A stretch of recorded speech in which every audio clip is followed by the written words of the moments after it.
Every Sunday they come. They come for prayer. They come for healing. Healing, needed now more than ever. I've been a priest for 24 years, always serving the Latino community, and I've never seen anything like this. Father Bruce Lewandowski is facing a crisis. October, November, December, there were 3 individuals, one each month. One immigrant community, one parish, in the heart of Southeast Baltimore, haunted by suicide. A couple times a month now, we're visiting Johns Hopkins, young people in the hospital who have attempted suicide or severe depression. From January to this year, I took 7 people to emergency room in Bayview to receive help because they were really in risk of taking their own lives. Sister Mercedes Castillo says it started in the fall after U.S. Immigration and Customs Enforcement officers raided cities across the country, arresting hundreds of immigrants, including 5 in Baltimore City. It started the next day with a 16-year-old boy. Alfonso Valencia. He was a quiet boy, very educated, but very quiet. Very popular young man, did well in school, had a lot of friends. His father, Enrique, doesn't speak English. Alfonso, born in the U.S., served as the bridge between his family and the outside world. So I think that what my son was facing was all the fear, the violence he faced, and the bullying too, because there was a lot of bullying at school. And the hopeless that he faced with feeling that he cannot help me out. A lot of pressure for a young man. Maybe he was feeling tired of this kind of life and feeling that life didn't have sense. Alfonso hung himself. His father found him, along with a letter. Very hard words that really is still giving pain in my heart.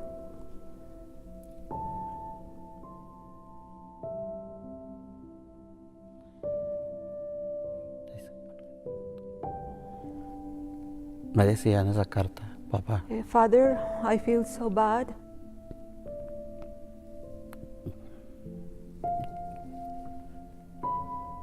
Yo me siento tan mal de no poder ayudarte. Because I want to be able to help you, but I feel that I can't. Incluso no sirvo para nada. I feel that I'm good for nothing. Y si alguna vez and nos vemos, if we don't see each other anymore, recuerden que los quiero mucho. Remember that I love you. 2 weeks after Alfonso, there was another. Yeah. A mother of 2 children committed suicide, and then a few weeks later when a young man from El Salvador killed himself, and then it just kept going. 4 suicides in 4 months. One case of suicide is too many cases, so 3 cases is a lot in a small community. Monica Guerrero Vasquez is the program coordinator for Centro Sol at Johns Hopkins Medical Center. She answered when Father Bruce reached out for help. I was absolutely shocked, especially because of the age of the individuals who died out of suicide. A teenager, young adult, so that's too young to not do something.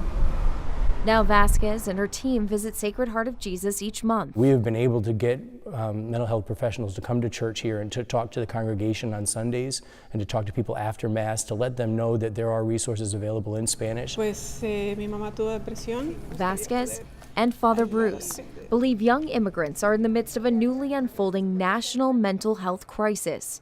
Children of immigrants forced into a life they never asked for. The fear of deportation, the fear of being separated from families, the fear of returning to places where they cannot come back. Those fears, the uncertainty of what's going to happen to me and my family, how can you cope with that? The stress and pressure of this what if, what if immigration comes? What if they're at the door? What if they follow us to school? What if they show up when we're shopping? What if they? I think it's a factor when we look at young people and young adults and the state of their mental health. I think we really have to pay attention to that. Ella es trabajadora social en Bayview. Because of the lack of resources and fear of speaking out, at this point there are no concrete numbers on young immigrant suicide. We wanted to find data. We want to see what's out there, what's happening in the state, what's happening in the country. We ran into the same roadblocks. There is not enough data. Nearly 10 years ago, the American Journal of Public Health recommended there should be increased support for immigrant families. Since then, little has been done, and the immigration debate has only become more contentious. It's a life, it's life, right, that we're talking about. So we cannot wait to the process of data generation to happen. The response from Johns Hopkins is already making a difference in one congregation. In the last couple months, thanks be to God, nobody's succeeded. I think it's important to get involved, to work together, to collaborate, and to provide the support to these families for their health, for their well-being, and for their lives. Lives like Alfonso's that ended too soon. Un dolor muy fuerte. It's a pain that I cannot describe. It's so strong. A pain that overwhelms. And when it does, Y a veces que So when I feel overwhelmed of fear, I come here to receive comfort and to ask God to be always with me. a place of solace, and a congregation working through the darkness. We're talking about humans. We're talking about people. Moms and dads and children and teenagers. We should care about people. To find a flicker of light, And prayer, a lot of prayer, tremendous amount of prayer. to bring healing.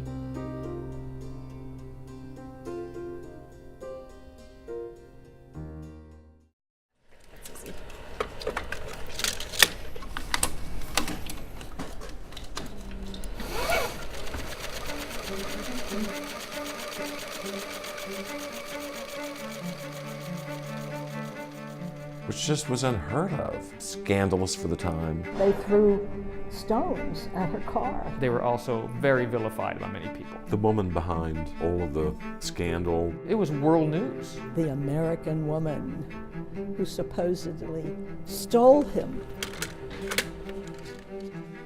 I don't think she ever had any idea it would end this way. Somewhat tragic. At the end, she was alone. How could someone from Baltimore take down the King of England? There was a saying going around, watch out for those Baltimore girls. Still your king. Very, very well connected Baltimore family.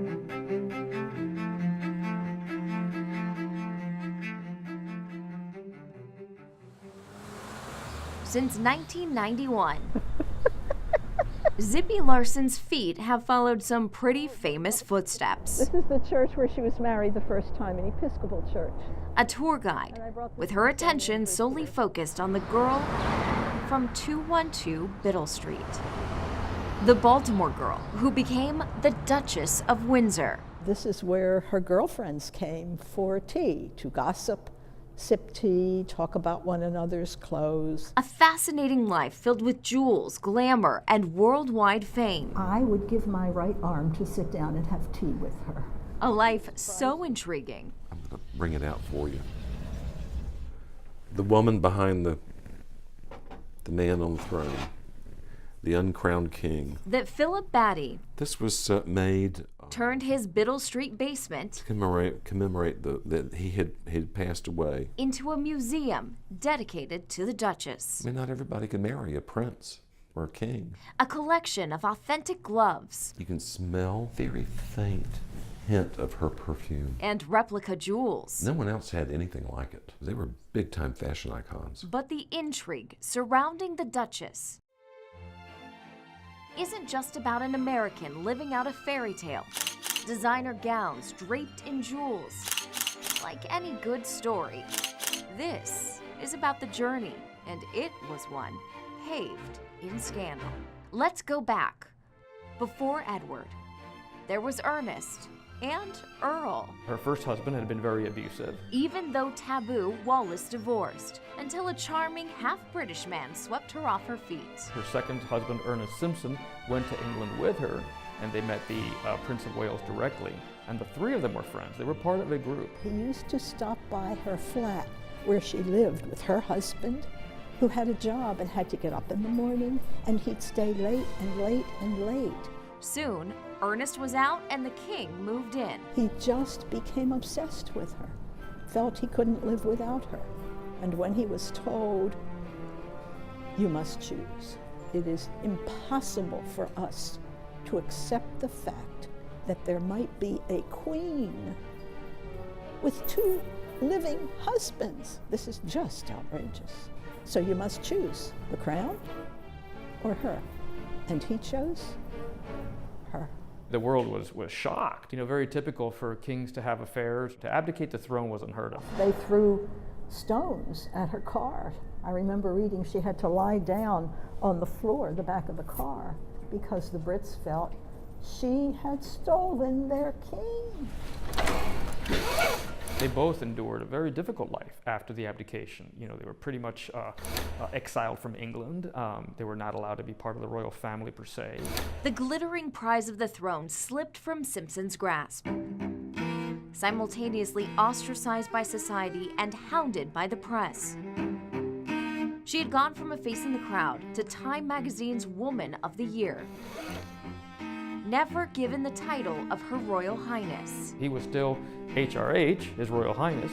She was given the title of Her Grace, the Duchess of Windsor. But to Americans, she became royalty, a commoner who climbed the ranks. She changed the way the world operated in many ways. The King of England, the most powerful throne in the world, and he gives it up to marry the woman he loves.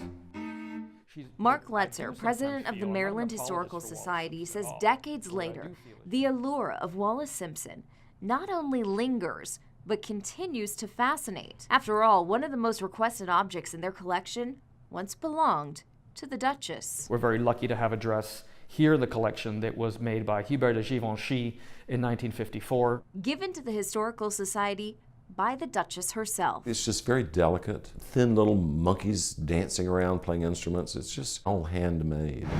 Wallis didn't just become a celebrity. She became a historical figure. The girl from 212 Biddle changed the course of the British royal family. It appears to be a path that Meghan Markle will not have difficulty. It's paved for her. Wide and beautiful and fresh scrubbed. For Wallis, it was rough. From prep school at Oldfields to afternoon tea at the Belvedere Hotel, the society girl from Baltimore was raised with one purpose. Wallis was brought up to intrigue men. That's how Southern women of the era.